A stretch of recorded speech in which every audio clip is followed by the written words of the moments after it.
So I watched Die Hard again last Christmas, as one does, and there's one line that never really leapt out at me before, but now has just been occupying my brain ever since. I always enjoyed to make models when I was a boy. The exactness, the attention to every conceivable detail. Now he says when I was a boy, but how convinced are we honestly that Hans isn't still really into painting little model trains? Maybe he's too embarrassed to admit that it still brings him joy even as a grown man. And there's nothing wrong with that. Do you think Hans Gruber collects Warhammer? The timeline does check out. I see him as maybe more of a Warhammer 40k guy than fantasy, just because he's so, slick and modern. Probably collects a Tzeentch army. Probably has a low opinion of people who collect Space Marines. Just another American who saw too many movies as a child.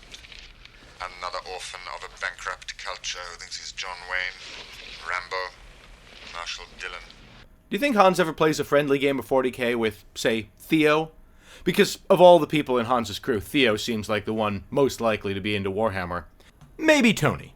I don't think Hans does play with Theo, though. He seems like a guy who wouldn't really hang out socially with the men under his command, probably thinks it would be bad for his authority, and probably a little bit embarrassed to be into Warhammer. But I do think that Theo plays 40k, maybe Eldar, and he would love a friendly game against Hans and wishes Hans would play against him. You didn't bring me along for my charming personality. Feel free to write a fanfic of this, by the way.